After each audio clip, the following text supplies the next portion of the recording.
justiça flua como um rio, que o amor seja vencimento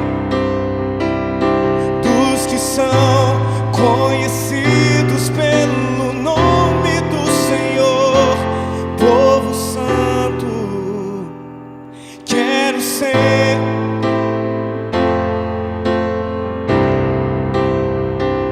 saciar aquele que tem fome,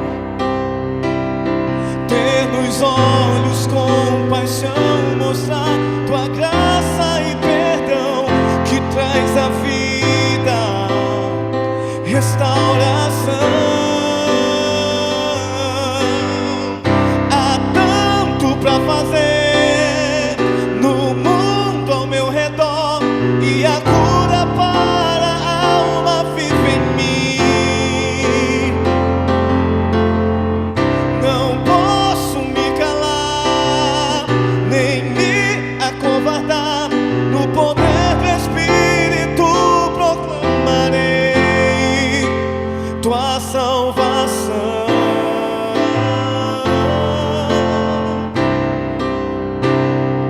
Leva-me aos que estão sedentos, eis-me aqui. Ore isso, querido. És oleiro, eu o barro pronto, moldado, eis-me aqui. Usa-me. Há tanto pra fazer no mundo ao meu redor, e a cura para a alma vive em mim. Jesus, não posso me calar, nem me acovardar. No poder do Espírito proclamarei tua salvação.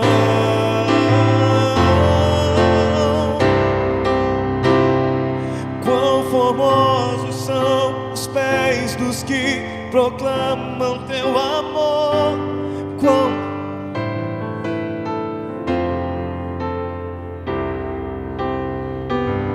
Quão formosos são os pés dos que proclamam teu amor. Quão formosos são os pés dos que proclamam teu perdão. Há tanto pra fazer no mundo ao meu redor, e a cura para a alma vive em mim. Jesus, não posso me calar, nem me acovardar. No poder do Espírito proclamarei. Há tanto pra fazer, e a cura para a alma vive em mim. Jesus, não posso me calar, nem me acovardar. No poder do Espírito proclamarei tua salvação.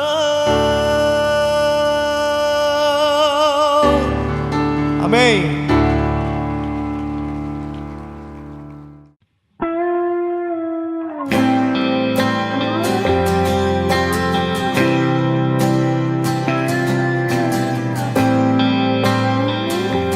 Eu tenho a incumbência e o privilégio de apresentar Carlinhos Queiroz, pastor Carlos Queiroz, grande amigo. Eu o conheço, obviamente, desde que iniciei o meu ministério aqui em Fortaleza, em 1983. É um homem que tem uma história aqui no nosso país, inclusive fora do país, né, tendo vivido os conflitos lá em Angola, um homem conhecedor das lutas do homem africano e muito conhecedor também das lutas dos excluídos aqui no Brasil, do povo nordestino. Um homem cheio de misericórdia, cheio de graça, um homem que tem um histórico na visão mundial, na própria Igreja de Cristo, com um histórico também de família, o seu pai, um pastor tão nobre, né? tão lembrado carinhosamente por cada um de nós. Bom, Carlinhos é, na verdade, uma figura, meu companheiro de racha, aliás, um grande centroavante, um grande servidor, né? Ele costuma servir a gente muito bem para botar a bola para dentro. Apesar da aparência assim, de um homem bem maduro, ele é bem jovem na sua mente e no seu coração. Carlinhos é um exemplo, um modelo do tudo para com todos. Dentre as inúmeras experiências, a última foi ele ter ido a São Paulo para uma conferência que falava sobre os excluídos no contexto urbano de São Paulo. E antes da conferência, ele compreendendo que talvez precisaria de uma experiência para poder falar sobre aquele tema, ele foi passar uns dias com os moradores de rua lá em São Paulo, morando ali debaixo dos viadutos e conhecendo a realidade dos excluídos, para depois falar com propriedade sobre eles. Então, Carlinhos dispensa comentários. E se alguém devesse ter o título de apóstolo nos nossos dias, eu acho que Carlinhos seria um deles. Mas, mais do que a apresentação, é o privilégio, na verdade, de tê-lo aqui no EPL 2013. E eu convido vocês a, de fato, abrirem o coração e recebê-lo com muito carinho. Então, com vocês, meu amigo Carlos Queiroz, pastor amado, no EPL 2013. Bem, vamos nós, né? Conversar mais sobre a beleza da vida, a beleza do Evangelho e a beleza do Jesus Cristo de Nazaré, né? Vou me ater um pouco mais hoje à noite no próprio tema, né? E especialmente nessa frase dentro do texto bíblico, que é tudo para com todos. Vou trabalhar um pouco mais só esse núcleo, né, do tudo para com todos, né? Porque quando Paulo diz eu fiz-me de tudo, né, o tudo de Paulo não é tudo. Tem limites no tudo de Paulo, né? Tem limites no tudo de Paulo. E o para e com é de uma certa forma inclusiva, mas é também seletiva. Não é para qualquer um, não é para qualquer um ou com qualquer um, não é? Isso é muito importante. Mas eu queria me ater mais no todo, né? Qual é esse tudo, né? Qual é esse tudo, ou esse todo, né, que Paulo está dizendo? E, claro, Paulo está falando muito mais da sua atitude, da sua estratégia, do seu projeto de contextualização, de adaptação a certas situações. Paulo tem uma compreensão extraordinária do Evangelho do Jesus Cristo de Nazaré. Tiago tem uma compreensão que me encanta, não é? João tem a sua forma de elaboração e compreensão. Mateus tenta também apresentar essa beleza do Jesus de Nazaré. E aí vem toda essa beleza do Evangelho nesses homens, nessas pessoas que viveram com Jesus e andaram com Ele. Legal, obrigado. E aqui é só para não dar problema de coluna e para ser proporcional à altura. Fica tranquilo, não tem nada contra a sua Bíblia, que é grande, enorme e tal. Fica tranquilo. Então, assim, Paulo fala que ele fez de tudo, né? Fez de tudo. E uma coisa eu quero me cuidar com o que Paulo também diz. Paulo, no livro de Gálatas, no capítulo 1, especialmente aí, versículo 8 e 9, mas o 9 ele enfatiza, outra vez eu digo, né? Se alguém pregar outro evangelho, ele mesmo um anjo, né, que não seja o evangelho que ele tem anunciado, que isso seja considerado anátema. Vamos ler isso aí. Mais ainda...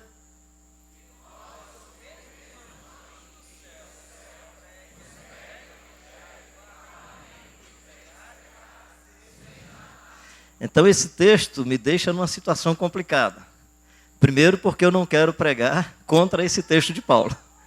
Primeiro porque eu não quero ser achado pregando outro evangelho que não é o evangelho do Jesus Cristo de Nazaré. Eu dependo da sua oração, da sua intercessão, dependo da sua exortação, dependo da sua orientação, especialmente os meus amigos e amigas mais chegados e chegadas, que quando me perceberem pregando outro evangelho que no seu discernimento e na sua percepção não seja o evangelho do Jesus Cristo de Nazaré, por favor, me ajuda, porque eu não quero ser encontrado não atendendo a esse mandamento de Paulo. Então esse é um aspecto.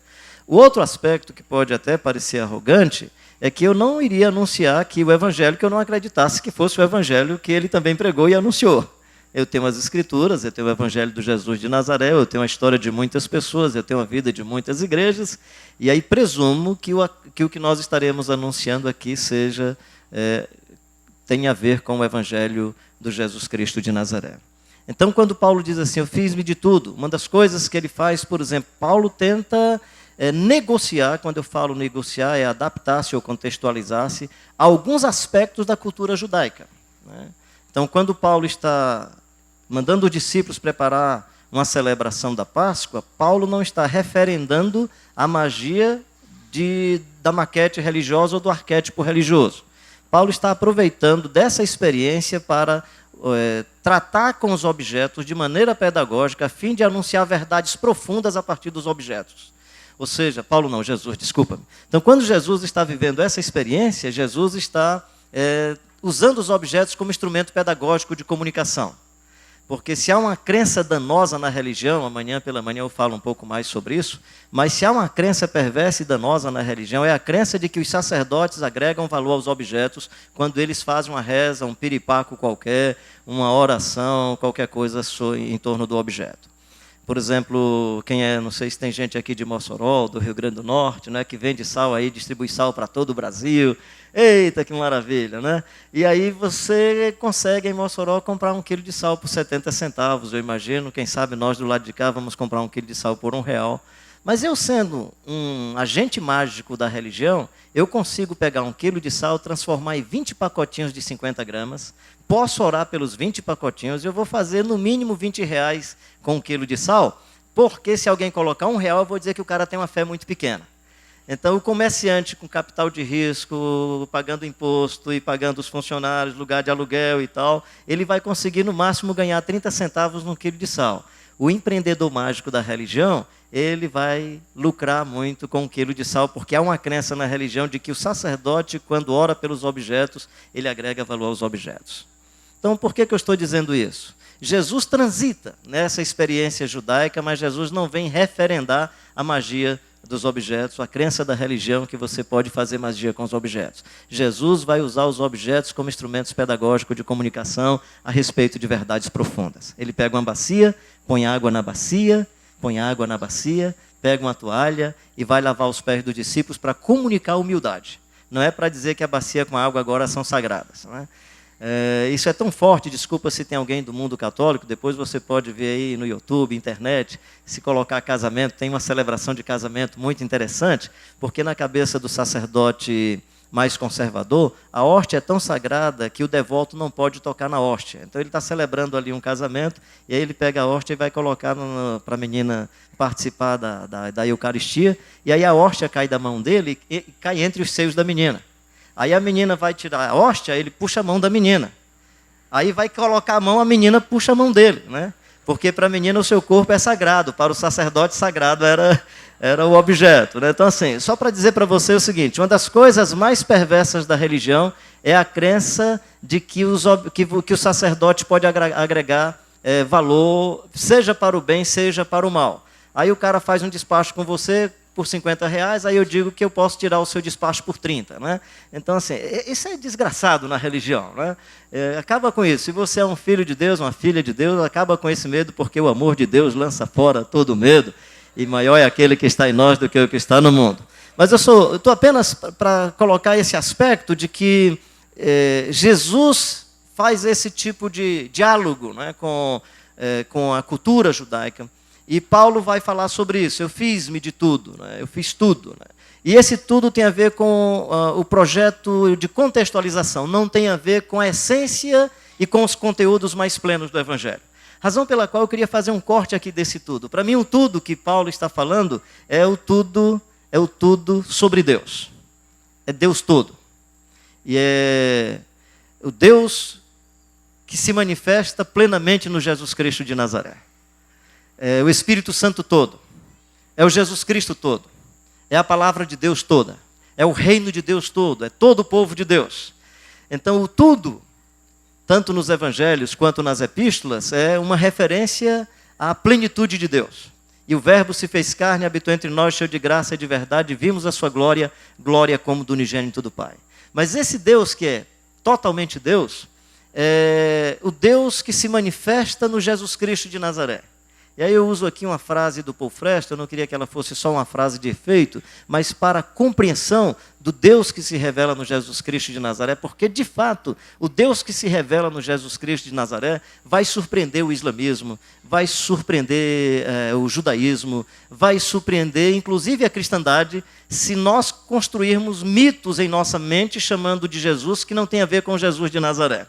Ou seja, vai surpreender inclusive os mitos da cristandade chamado Jesus Cristo. Seja o mito do catolicismo, seja o mito do protestantismo. E aí, o Deus que se revela no Jesus Cristo de Nazaré é um Deus que humildemente ama. Talvez essa seja a grande diferença. Difícil para um judeu entender Alá fazendo a entrada triunfal montado no jumentinho. Yahvé, Jeová, fazendo a entrada montado num jumentinho, nascendo na desprezível Belém Efrata e vivendo na discriminada Nazaré, fazendo, entre aspas, de Cafarnaum o seu escritório estratégico, da Galileia dos gentios, o espaço de pregação do Evangelho. Ou seja, muito difícil para essa comunidade entender Jesus conversando com publicanos e pecadores, acolhendo pessoas que estão à margem da sociedade. Muito difícil para essa sociedade entender Jesus dizendo que as crianças são as principais do seu reino, num ambiente onde as crianças não eram sequer contadas. Muito difícil para essa sociedade entender que a mulher samaritana fosse a primeira evangelista de Sicar. Jamais Alá faria isso. Jamais Yahvé faria isso. Jamais o general da mitologia do protestantismo faria isso. Porque o Deus que se revela no Jesus Cristo de Nazaré é o Deus que humildemente ama. E aí, se você precisa, em todo modelo religioso, imitar a sua divindade, viver como a sua divindade vive, o que o texto está dizendo é que nós precisamos humildemente amar, como também amou o Jesus Cristo de Nazaré. Então você será um pastor que humildemente ama. Você será um líder que humildemente ama. Você será uma pessoa que usa esse espaço mais alto só como ponto estratégico para facilitar a comunicação, e não para dizer que quem está aqui em cima é melhor do que os demais. Nós temos toda uma arquitetura que significa que sinaliza essa comunicação a respeito de poder. Fique à vontade para fazer a estética que você quiser na sua comunidade. Mas às vezes a estética sinaliza o que Jesus vai chamar de cadeira de Moisés. Tem aquela cadeira especial que só senta-se o poderoso ali. Historicamente, ninguém encontrou essa cadeira de Moisés. Tudo indica que a cadeira de Moisés não era um espaço geográfico, não tinha uma geopolítica. Era uma atitude de alma e de coração. Era uma tentação profunda dentro de todos nós. Então, quando Paulo está dizendo todo ou tudo sobre esse Deus, que é pleno em graça, que é pleno em misericórdia, que é pleno em amor, é o Deus da justiça, é o Deus da santidade. E como é que a gente vai perceber a santidade de Deus na história? Através dos seus filhos e filhas. Pai nosso. Se o nome dele já é santo, como é que a gente quer que seja santificado? Tudo indica que nessa oração o pedido é: torna o teu nome conhecido e a santidade do Senhor conhecida através dos teus filhos e filhas. Ou seja, é a santidade que é percebida pelo seu testemunho, pela sua integridade, pela sua vida, pelo seu jeito de ser, pelo seu jeito de viver. Razão pela qual, uma coisa interessante sobre a santidade e o pecado é que nós só conseguimos banir o pecado com santidade. Nós não conseguimos banir pecado com legalismo. Nós não conseguimos banir o pecado com pecado. Nós não conseguimos destruir o pecado com arrogância. Nós não conseguimos destruir o pecado com prepotência. Nós só vamos vencer o pecado com a santidade de Deus. Razão pela qual a oração é: santificado seja o teu nome. Então esse Deus todo é o Deus plenamente em amor, é o Deus plenamente em graça, é o Deus pleno em santidade, é o Deus pleno em justiça. É o Deus pleno em justiça, é o Deus pleno em misericórdia. É o Espírito Santo todo. É o Espírito Santo todo, com os dons, seus ministérios. É o Espírito Santo que nos visita, que habita em todos nós. Ou seja, e os dons e os ministérios, ele acontece em comunidade, ele não acontece de maneira isolada. Quando Paulo diz que ele fez de tudo, ele não abre mão desse tudo, que é o Espírito Santo todo, de todos os dons e de todos os ministérios. Seja os dons que se manifestam de maneira mais sociológica, até mesmo do que teológica. E aí eu me refiro à experiência em Corinto, desculpa aí o pessoal do mundo pentecostal, eu sou de igreja pentecostal, me sinto muito à vontade para falar sobre isso, mas no livro de Atos é muito interessante aquela experiência da glossolalia. No livro de Atos diz que eles entendiam a todos. Interessante. Não era eles falam e a gente não entende, é eles falam e a gente entende. Como é que nós os ouvimos falar em nossa própria língua materna a respeito das grandezas de Deus? Por isso que Paulo vai dizer que é melhor falar 5 palavras com entendimento do que 5.000 palavras ou 1.000 palavras que ninguém não entenda. Agora, do outro lado tem uma coisa interessante, que é o direito da participação social, que é o direito da participação de quem não tem vez. Uma vez eu estava pregando na minha comunidade, na comunidade onde eu sirvo, e aí eu lembro que uma senhora teve lá uma experiência de uns 3 minutos, falou lá de um jeito diferente que ninguém compreendia. Aí terminou o culto, um líder chegou para mim e disse: Carlinhos, por que você não pediu para aquela senhora parar enquanto você estava falando? Eu disse: camarada, eu falei 50 minutos, ninguém me impediu. A irmã só falou 3 minutos, pelo menos pelo direito de liberdade. Então, só para dizer para você o seguinte: entender o evangelho como esse espaço em que o outro que não tem retórica, o outro que não tem um bom discurso, se sente visitado por Deus e diz: eu também posso falar nem que ninguém me entenda. Por isso que eu sempre digo que a igreja é o espaço inusitado de resgate do direito e da voz. A antropóloga Regina Novaes vai dizer que uma das coisas maravilhosas que a igreja evangélica na periferia fez com as pessoas mais pobres foi resgatar o direito de voz e vez e a consciência de dignidade. Aqui em Fortaleza tinha uma experiência que eu gostava sempre de observar. O escritório da Visão Mundial era bem no centro da cidade. Vez por outra eu ia para uma praça, quem é de Fortaleza conhece, a Praça dos Correios ou Praça do Banco do Brasil. E aí tinha 3 garis, eles terminavam ali o seu trabalho, a sua atividade. Na hora do almoço o pessoal saía para lanchar, os outros amigos, e tinham 3 deles que eu não sei de onde que eles tiravam a Bíblia. Se era do carrinho de lixo, se da bata, e cada um pegava a sua Bíblia e eles iam intercalando. Um falava, depois outro falava. E eu ficava ali observando meio que a distância, e era muito interessante. O fórum de Fortaleza funcionava na época perto dessa praça.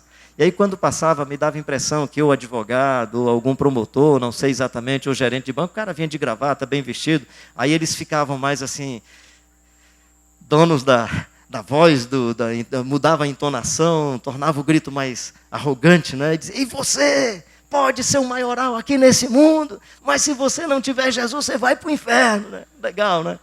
Muitos desses caras eu sei que vão mesmo para um lugar muito ruim, inferno, como você queira chamar, Seol, qualquer lugar, mas assim, o que eu estou analisando não é nem essa comunicação, é o fato de que há 15, 20 minutos atrás, ele era um cidadão de vassoura na mão, varredor de rua, mas agora de Bíblia na mão, eu sou embaixador do céu, eu quero ver com quem é que eu não grito aqui nesse mundo, né? Não é legal? Então esse evangelho, quando eu estou falando aqui do Espírito Santo todo, eu estou falando do Espírito Santo todo, seus dons e ministérios em comunidade. Por que em comunidade? Porque nós precisamos da avaliação dos outros. Nós precisamos do crivo, nós precisamos de que o outro diga se nós estamos certos ou errados. Nós precisamos que o outro nos oriente. Então é o Deus todo, é o Espírito Santo todo, é o Jesus Cristo todo, Salvador, é o Jesus Cristo Senhor, é o Jesus Cristo Mestre e é o Jesus Cristo inspiração para a nossa vida e existência. Esse é o evangelho que nós anunciamos.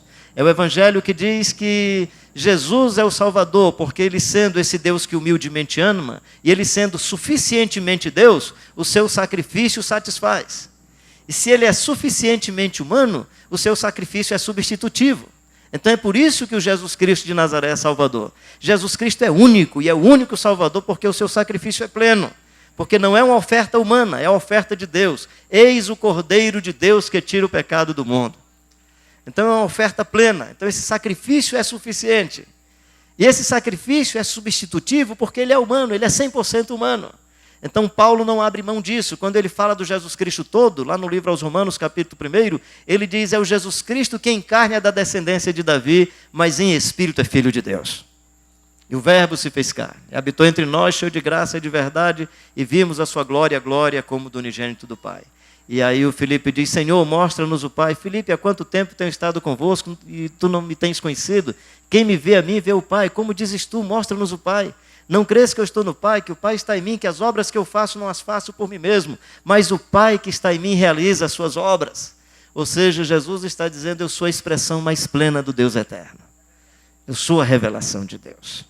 Jesus é, nesse sentido, e eu espero ser bem compreendido, Jesus é a revelação mais plena de Deus na história da humanidade. É por isso que nós precisamos fazer missões. Por que nós precisamos fazer missões? Porque a revelação da natureza é parcial. Qualquer outra revelação, eu sei que é difícil dizer isso para o mundo evangélico, eu espero que você me compreenda, qualquer outra revelação, inclusive a escrita, é parcial. Porque ela é o testemunho de uma revelação maior, que é o próprio Jesus Cristo de Nazaré. Ou seja, o Verbo se fez carne e habitou entre nós. Quando ele chegou no ventre de Maria, ele já era a palavra. Essa palavra foi testemunhada, é também palavra de Deus, é revelação, é o crivo maior que nós temos. O texto é o crivo maior que nós temos. O texto é o instrumento maior que temos para avaliar toda forma de revelação de Deus, mas a grande revelação de Deus para a história da humanidade se chama Jesus Cristo de Nazaré. Essa é a razão por que nós temos que fazer missão. Porque toda outra forma de percepção, seja daqueles que fazem a leitura do texto bíblico de forma liberal, seja os mais ortodoxos, seja quem for, será uma percepção limitada. Creio que uma das premissas mais fantásticas da reforma era: leia o verbo que se fez livro, olhando para o verbo que se fez carne. Por que eu queria enfatizar isso? Para dizer a você o seguinte: seja um homem atento e atenta à voz de Deus em todos os espaços da sua existência. O Jeremias, que olha para a vara de amendoeira e saca a mensagem de Deus. Que vai na casa do oleiro e percebe a palavra de Deus. Do profeta, que escuta uma jumenta. Ela falou em grego, em hebraico, eu nem estou preocupado com isso. Eu estou preocupado com o ouvido do profeta. Porque o milagre não é a jumenta falar, o milagre é o profeta escutar. Meu querido, o milagre não é Deus falar, o milagre é você escutar. Que ambiente lindo, que coisa extraordinária. Perceba, Deus, eu não estou falando aqui de panteísmo, eu não estou falando de espiritualismo a partir da natureza, nada disso.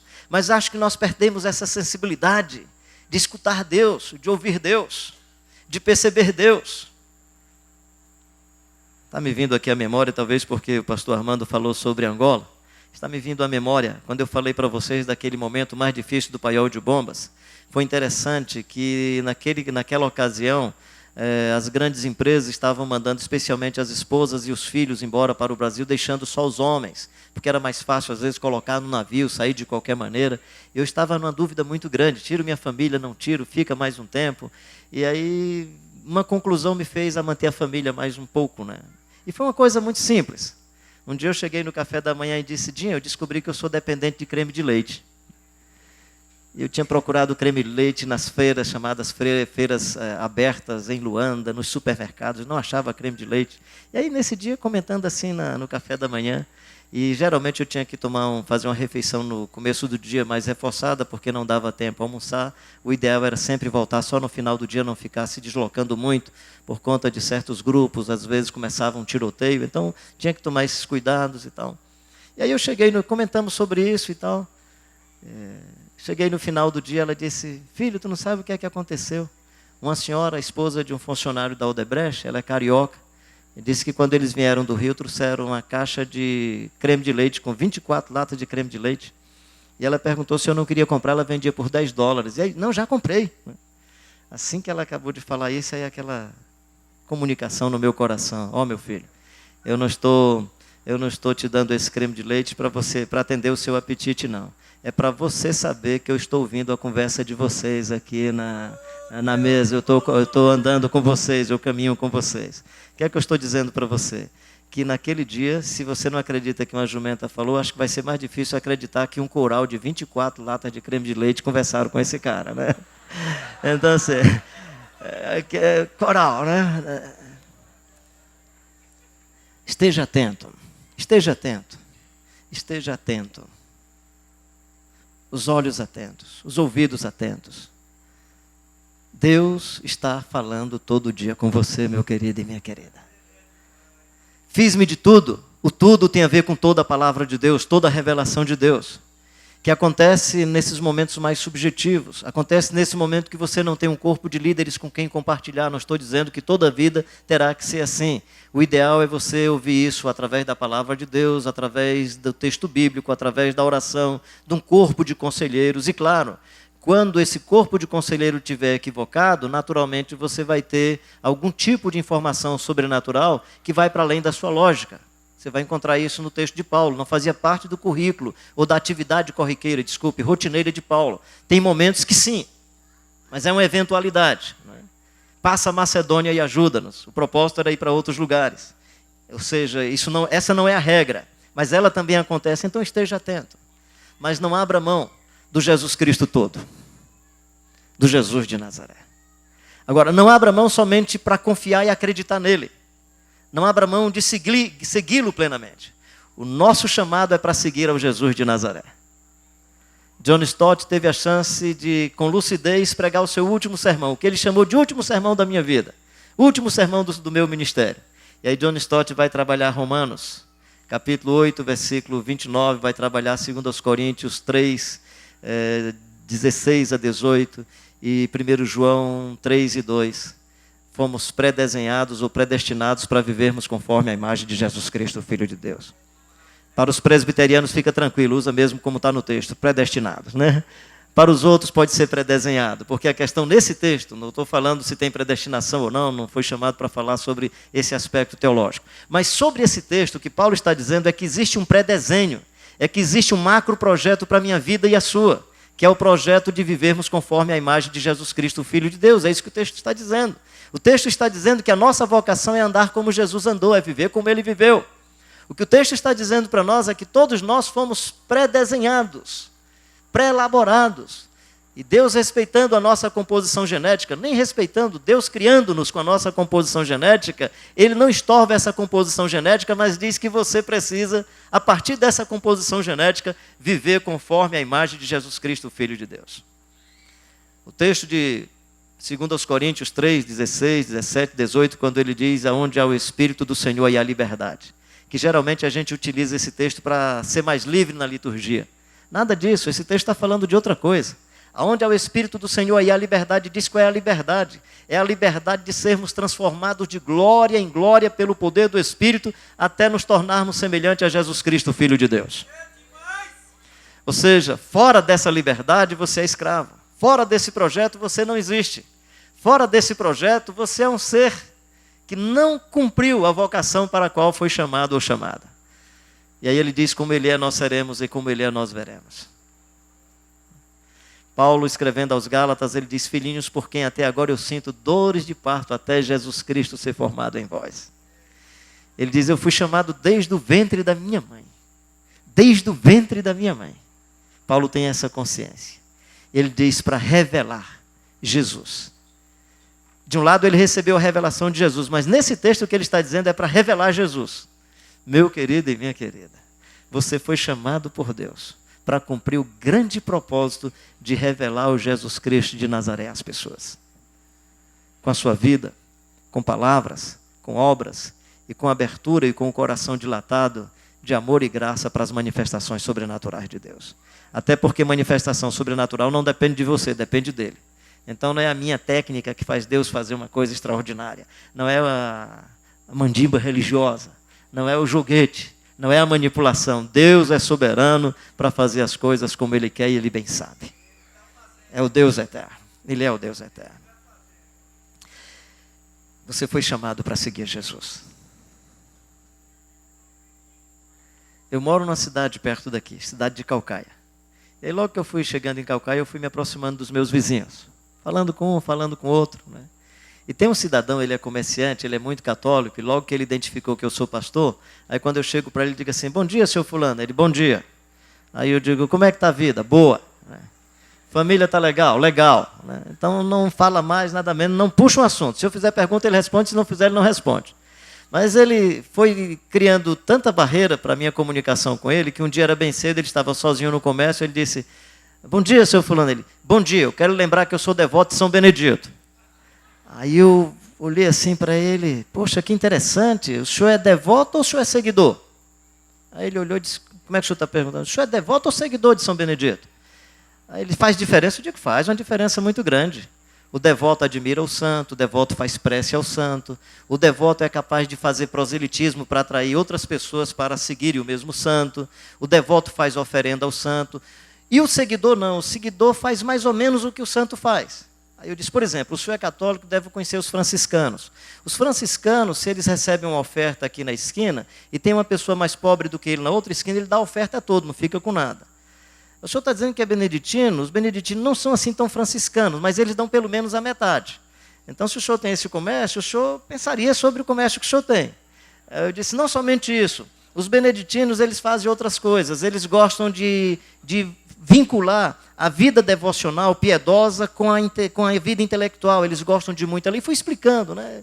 Aí tal, ele disse, eu vou pensar muito no que o senhor está dizendo, isso é muito sério, eu vou pensar se eu sou devoto ou seguidor. Aí, entrei no meu carro, né? todo arrogante, achando que tinha colocado o homem no canto da parede, esse aleluiazão que você deu mais ou menos do mesmo jeito, né? Aí lá você vem aquela minha vertente pentecostal, e aí meu filho, e você? Você é meu devoto ou meu seguidor? E aí eu percebi que eu estava mais para devoto de Jesus do que seguidor do Jesus de Nazaré. Então, quando nós estamos dizendo que Paulo está falando do Jesus Cristo todo, não é só uma admiração por ele, não é só uma devoção por ele, é o Jesus Cristo todo seguindo-o plenamente.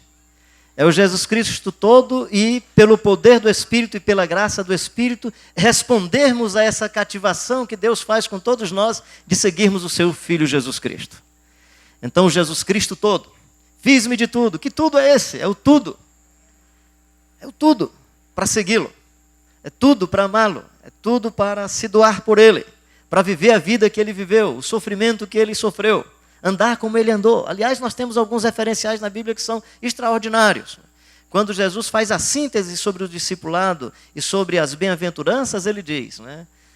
Se vocês viverem tudo isso, felizes os humildes de espírito, os pobres de espírito, porque deles é o reino dos céus. Felizes os que choram, porque serão consolados. Felizes os mansos, porque herdarão a terra. Felizes os que têm fome e sede de justiça, porque serão fartos. Felizes os misericordiosos, porque alcançarão misericórdia. Felizes os puros de coração. E aí você vai olhando, puxa vida, tanta virtude, deve ser muito legal. Ele diz, felizes, quando por causa disso vocês forem perseguidos e mentindo disserem todo o mal contra vocês. Regozijai-vos e exultai, porque assim fizeram com os irmãos profetas que viveram antes de vocês. Ou seja, os nossos irmãos históricos são os profetas. São os profetas. O símbolo para a nossa vida não é o sacerdote, não é o monarca, é o profeta. Os seguidores e seguidoras de Jesus têm nos profetas o jeito de viver, o jeito do Jeremias, do Amós. Né? E claro, tem profeta também no palácio, o Daniel. Por mais que as suas percepções sejam mais fortuitas, ele só percebeu a sacada do monarca, não é? E do imperialismo e da divindade do império quando os caras materializaram a idolatria. Quando a idolatria foi materializada numa estátua, aí o Daniel percebeu. Mas o Jeremias já tinha percebido há muito tempo. Porque ele estava um pouco assim, equidistante daquela realidade. E aí o Daniel, mais envolvido na realidade, não conseguia perceber tanto, porque tudo estava ali próximo aos seus pés, próximo à sua convivência. Isso é natural da gente entender, mas apenas dizendo que Jesus está dizendo que os profetas também viveram essa situação. Aliás, você não precisa entender isso como uma interpretação ou uma hermenêutica do que eu vou dizer agora, né? É mais uma experiência, assim, às vezes eu estou numa casa, o pessoal me hospeda, aí fala assim, Carlinhos, às vezes eu penso que você é profeta. Eu digo, cara, se for, vou começar a orar por vocês, porque a Bíblia diz que quem dá um copo de água a um profeta vai receber galardão de profeta, e aí vocês estão me dando almoço, janta, dormida, né? E assim eu me preocupo, porque galardão de profeta é chibatada e cadeia. Nesse mundo, né? Há toda a ideia de que nesse texto tem um galardão na eternidade. Mas o que é que aconteceu com João Batista? O que é que aconteceu com Jeremias? O que é que aconteceu com Amós? Os mais recentes da nossa era, com Dietrich Bonhoeffer na Alemanha, resistindo ao nazismo do Hitler. O que é que aconteceu com Luther King nos Estados Unidos? Aliás, amanhã nós vamos falar sobre isso, sobre filantropia e luta contra as conjunturas. Na filantropia, geralmente, o agente compadecido se promove em nome do pobre. Não estou dizendo que a gente não faça filantropia. Mas Jesus falou, não deixa a mão direita, aliás, não deixa a mão direita fazer, faça com a mão direita, mas não permita que a esquerda faça publicidade disso. Publicidade pessoal, naturalmente, não é nem publicidade para anunciar o que faz, a fim de angariar mais recursos, mais apoio para o que faz, é outra coisa totalmente diferente. Mas é interessante, geralmente quem fez filantropia se promoveu. Quem lutou por justiça morreu precocemente. João Batista e tantos outros. Seguir a Jesus é muito mais do que admirá-lo. Seguir a Jesus é muito mais do que ser seu devoto. Seguir a Jesus é muito mais do que esperar que Ele faça um grande milagre. Seguir a Jesus é muito mais do que esperar que Ele resolva os problemas da nossa vida. Aliás, João deixa isso muito evidente para todos nós. O milagre que aparece nos 4 evangelhos é o milagre da multiplicação dos pães e dos peixes. E aí João transfere esse milagre para um outro milagre, que é o milagre da revelação do Jesus de Nazaré. Jesus vai para o outro lado do mar de Tiberíades e diz: olha, vocês ontem comeram o pão que perece. No deserto também vocês comeram o maná que perece. Eu sou o pão vivo que desceu dos céus. Quem vem a mim jamais terá fome, quem crê em mim jamais terá sede. E falou sobre isso. Quando Jesus falou sobre isso, eles perguntaram: tu és porventura maior do que o nosso pai Abraão? Jesus disse: antes que Abraão existisse, eu sou. Eu sou o caminho, eu sou a verdade, eu sou a vida. Mais do que a vara mágica para a salvação, Jesus está dizendo: eu sou a experiência. Eu sou a elaboração bíblico-teológica da experiência. Eu sou a elaboração que gera vida e não morte. Eu sou. Antes que Abraão existisse, eu sou. Sabe o que aconteceu? Enquanto nós aqui estamos encantados, eles ficaram tristes porque não tinha mais pão e peixe. E no desencanto, começaram a ir embora. E aí Jesus disse: vocês também não querem ir? Olhando para os seus discípulos, Pedro respondeu: Senhor, para quem iremos nós? Só tu tens as palavras de vida eterna.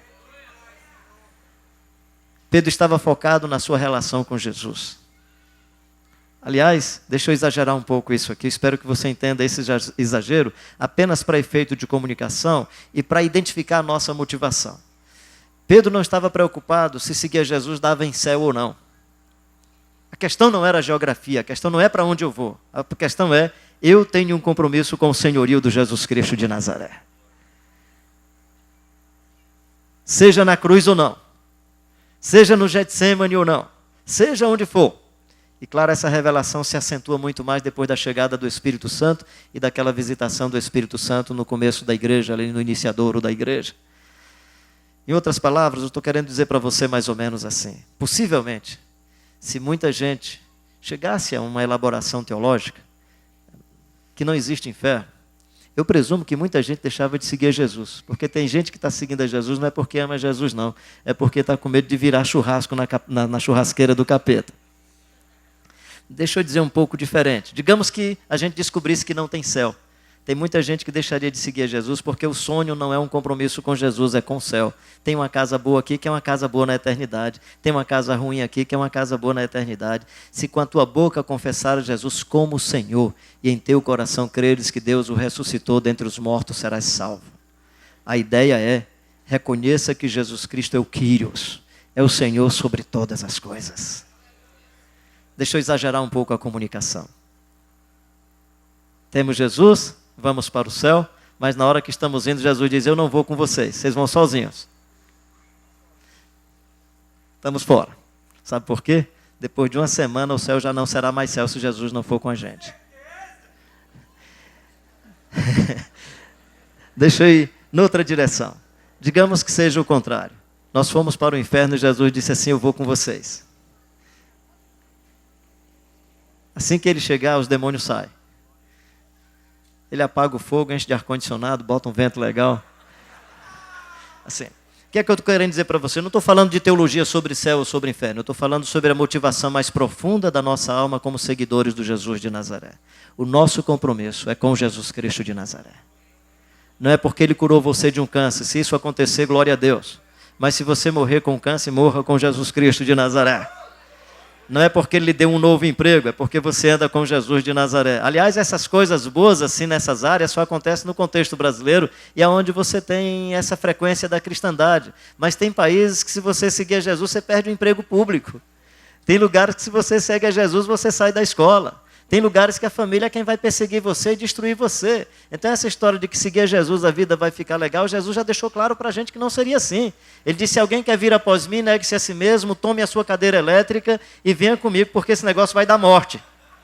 Esse negócio vai dar morte.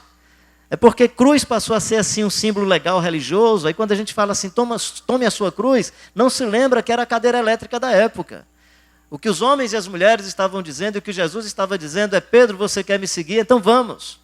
Quando Jesus disse, eu vou a Jerusalém, eu serei julgado, eu vou ser condenado, eu vou morrer. E o Pedro diz assim, não, Senhor, que não aconteça isso contigo. E Jesus diz, para trás de mim, Satanás. Logo em seguida, Jesus diz, se alguém quer vir após mim, negue-se a si mesmo, tome a sua cruz e siga-me. O que é que Jesus está dizendo? Pedro, já tem a minha cruz preparada, já tem de 2 ladrões. E se você quer ir comigo, camarada, vai dar em cruz. Vai dar em cruz. Essa história de vir para o Evangelho sem compromisso, sem sacrifício, sem doação, sem entrega, rico dando só 10%, não funciona.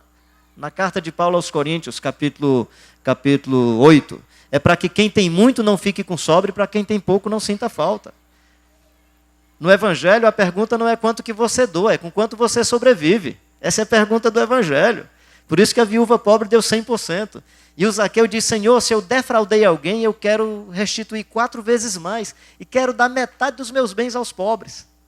Não está no texto, mas eu penso que na elaboração de Jesus é assim, caramba é a minha linguagem, né? Cara, esse cara mexeu no bolso, rico.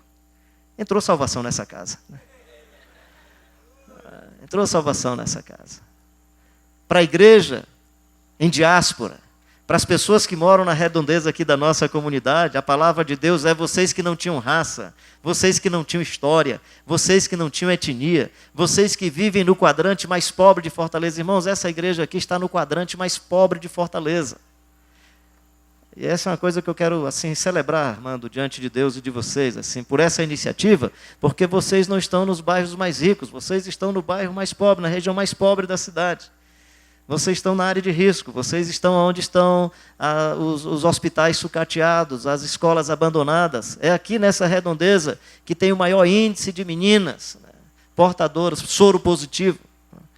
É o local onde tem um alto índice de exploração sexual de meninas e adolescentes, porque os caminhoneiros têm suas paradas nessas regiões desse lado de cá.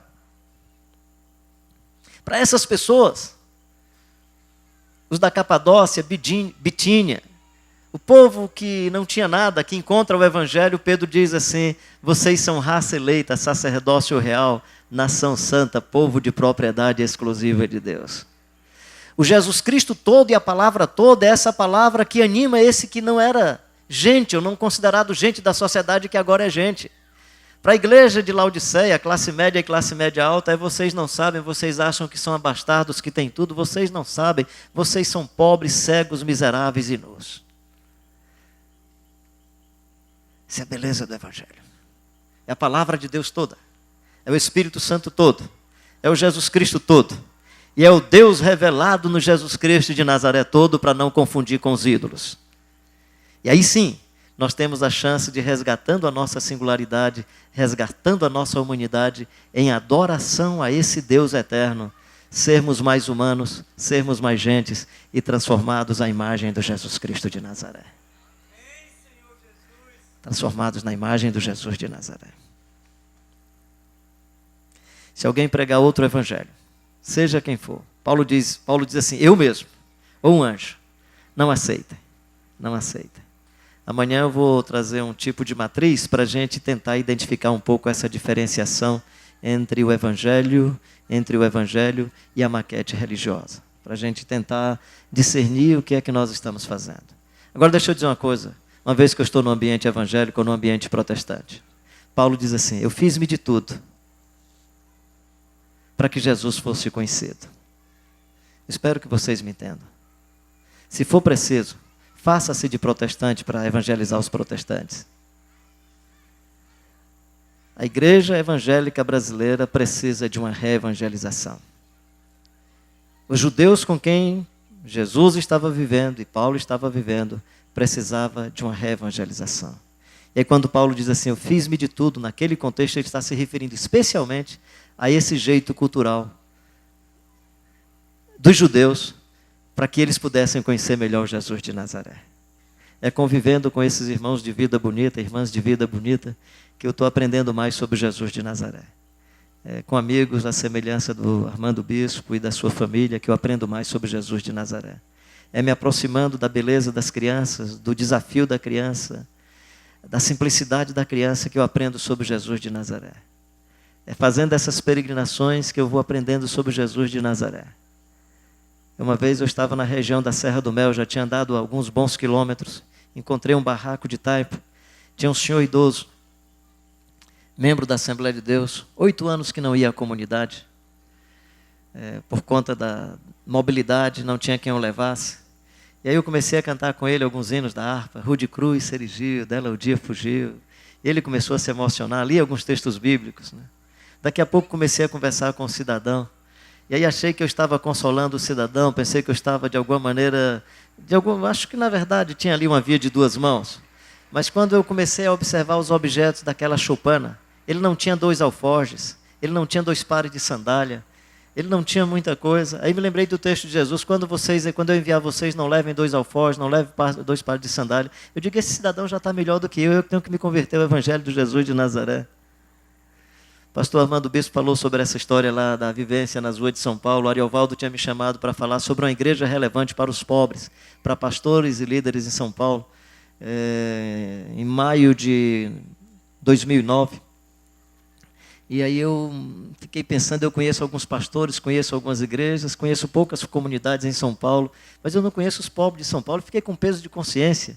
Aí liguei para ele, Ari, rapaz, como é que eu faço, cara? Eu vou falar sobre os pobres em São Paulo. Carlinhos, deixa de bobeira, os pobres são todos do mesmo jeito em tudo que é lugar do mundo e tal. Tentou me consolar.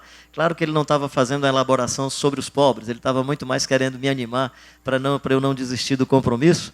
E aí eu liguei para ele outra vez. Eu não me conformei, comecei a pesquisar, descobri que tinha 15 mil pessoas vivendo nas ruas de São Paulo e fiquei imaginando, os pobres deve ser quem mora na rua. Não tem endereço, talvez não tenha CPF, não tem carteira de identidade e tal. Fiquei imaginando, aí dei uma ligada para ele. Que dia é que eu vou falar? Você vai falar na sexta-noite. Eu posso chegar sexta de manhã? Ele disse, pode, não tem problema não. Aí não disse para ele.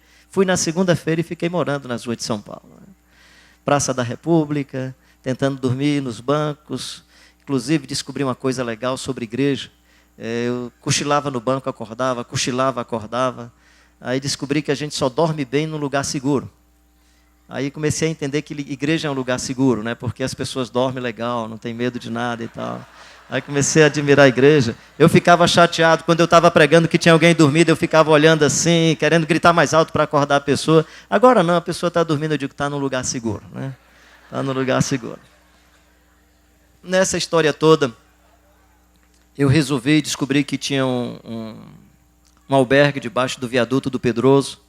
Aí eu fui no albergue, cheguei, era mais ou menos, era 6h30, 7 horas da manhã. Nesse dia eu já estava muito cansado, queria um lugar para dormir mais tranquilo. Desci assim umas escadas, quando cheguei embaixo do viaduto. Falta o quê? Quanto? 10? 10 dá para terminar a minha história. E aí eu desci lá, né? Tinha 2 rapazes. Aí eu disse, como é que a gente faz para ter acesso aqui ao café da manhã, ter o lanchinho? Aí ele disse, olha, eu acho que não vão deixar mais a gente entrar, já está muito cheio. Aí apareceu um rapaz assim, perto de um portãozinho de ferro, debaixo do viaduto. Aí olhou assim, disse, o senhor está querendo entrar aqui? Eu digo, olha, eu quero, mas tem 3 aqui, eu só entro se os 3 entrarem também, que eles estavam aqui primeiro do que eu. Não, mas o senhor é mais idoso. Eu digo, não, então eu fico aqui com ele. Então entra todo mundo, aí entramos os 4. Quando eu cheguei, encontrei um cidadão, o último da fila, papo vai, papo vem, descobri que o cara era do interior do Rio Grande do Norte, da cidade de São Francisco do Oeste. Possivelmente o registro de nascimento daquele cidadão deve ser semelhante ao da minha mãe, porque São Francisco do Oeste é uma cidade que se emancipou recentemente, então eles devia ter o mesmo registro de nascimento da minha mãe. E aí conversei com ele, falei sobre isso, conversamos sobre os detalhes. Daqui a pouco ele perguntou, o senhor já foi na prefeitura? Eu digo, não, fui não. O senhor tem que ir na prefeitura, eles dão uma cartinha para o senhor. Aí o senhor vai poder tomar café, almoçar, e aí no final do dia que vão dizer se o senhor vai conseguir dormir aqui ou não. Aí eu disse, 1h da tarde eu vou com o senhor lá. Eu disse, tá legal. Aí daqui a pouco ele botou a mão no meu ombro e disse, olha, eu vou fazer o seguinte, quando chamarem o meu nome para tomar o café, o senhor vai no meu lugar, porque o senhor é bem mais velho do que eu. Aí eu acreditei que fosse. Daqui a pouco vem entrando um rapaz com muletas, né? Eu imaginei que o rapaz tinha cerca de 38, 39 anos, Depois percebi que tinha 28 anos de idade, cara jovem, mas muito surrado pela vida, ou pela não vida, né? Ou pela antivida. E aí quando o rapaz começou a caminhar, ele bateu a mão, esse mesmo senhor bateu a mão no meu ombro e disse: deixa eu dizer uma coisa para o senhor, quando chamarem o meu nome eu não vou dar lugar para o senhor não, vou dar para aquele ali que está mais lascado do que nós dois, né? Quem é esse cidadão?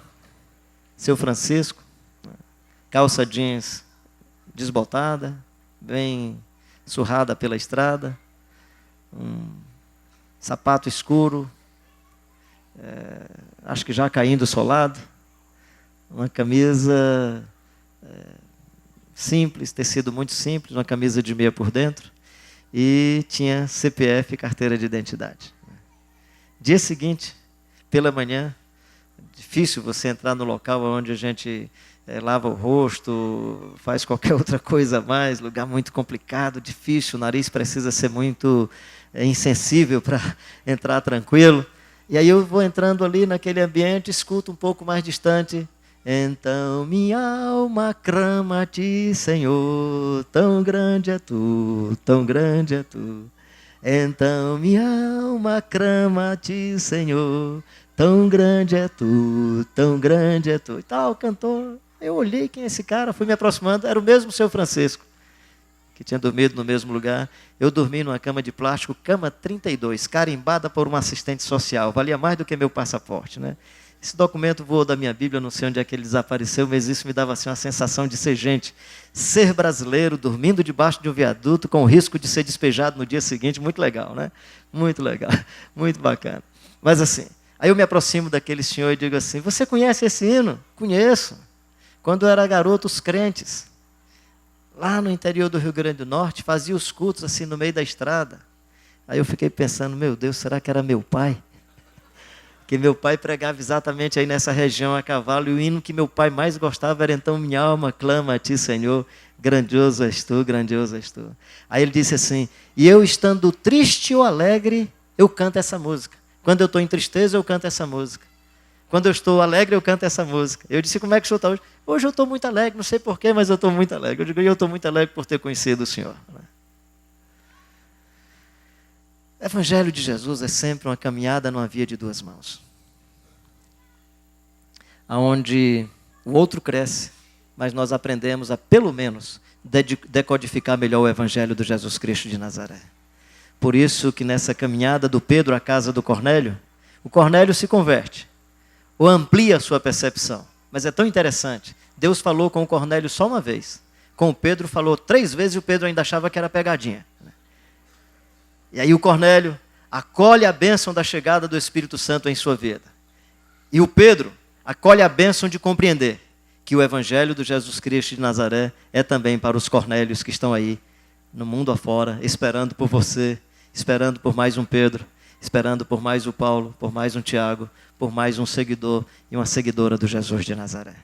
Eu queria lhe animar a ser um seguidor do Jesus de Nazaré, com vida, palavras, obras e sinais. Amanhã a gente fala mais sobre obras e fala mais sobre justiça. Que Deus abençoe o seu coração e a sua vida. Amém.